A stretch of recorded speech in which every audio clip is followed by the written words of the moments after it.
Okay, this is my third concern. My third concern here. It's what concerns me a lot. Sometimes it's the solving part. Yeah, the solving part. There are a couple of things about the solving part that really concerns me.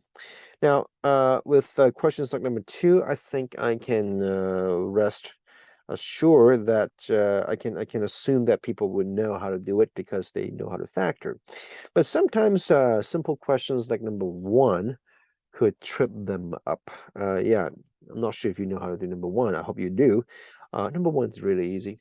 It's like so easy because you see the x in common, right? You just factor the x.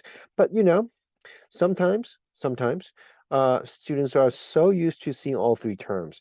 People are so used to seeing, oh, it's going to be x minus something, x plus something, maybe. All right, like in this case would be what? X minus 11, x plus 10. It's going to be, oh, x minus 10, x minus 1. So, you get used to seeing these two parentheses thing. And then all of a sudden, this kind of freaks you out. And I would say, please don't. Okay, this is actually pretty easy. And again, I'm going to make one final plea that please know why we do the steps. Why we do the steps? Why are we solving? Again, solving means what? I think I've said multiple times already. It is about finding the value or values that would make a statement true. So what value of x would make a statement true? What gets us to this step is that if you've got two things multiplying that get you 0, you have two possibilities. Either the first thing, which is x, that's equal to 0, or the second thing you're multiplying, the x minus 6, that's equal to 0. Which one's the case? We don't know. And that's why we put the or in between. And then we find out that, oh, x could equal to 0 or x could equal to 6. These two values could make this original statement true. That's a why. That's a solving part. That's why we do all these things. And I would tell you this. You have invested your time. You are watching this video. That means you care. And since you care, why don't you care a little bit more and know why we are doing all these steps? And the repercussion of not caring the why is that, well, you will forget, it doesn't make sense, and you will get hurt. And I'm not just joking, I'm not scaring you. I'm an honest teacher. I'm trying to tell you that if you don't understand why, math would not be fun for you, and things are very mysterious, why things are done. But math, it's actually not that bad if you keep asking yourself, why? Why do we do all these steps? That's always a reason. If there's no reason, we don't do it. We are math people, right? If there's no reason, we don't do it. When we do something, that's going to be a reason.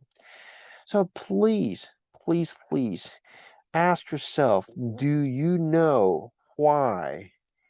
Why? Okay, let me use a different color. Why this?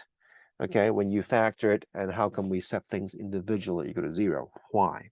Okay, if you don't understand the why, this is your chance. Okay, so that's number one. Number two, okay, about solving part is that a lot of people are focusing on the left-hand side and they kind of assume things are going to be great, and they totally forgot that we need 0 on the right-hand side in order to factor and make the claim.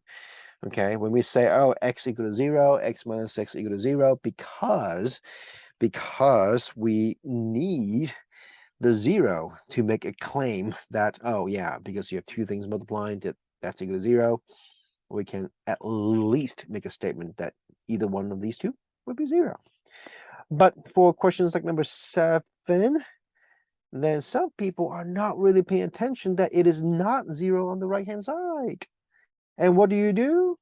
Make 0. You make 0 by adding, well, in this case, you're going to add 5 on both sides, right? So 19 plus 5, 24. You've got to have a 0 on the right in order to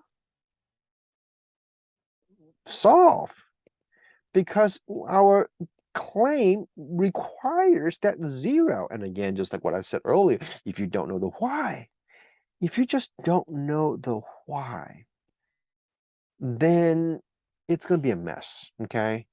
And but if you know the why, then you don't really need to memorize anything, and things are just going to be, so intuitive.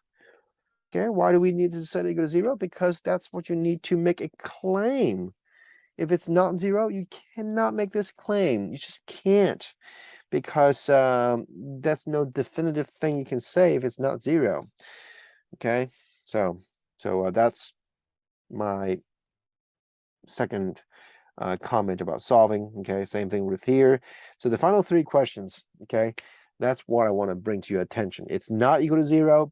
Please make it equal to 0. Okay, please, please, please. Okay, so that's my concern about, my worries about solving.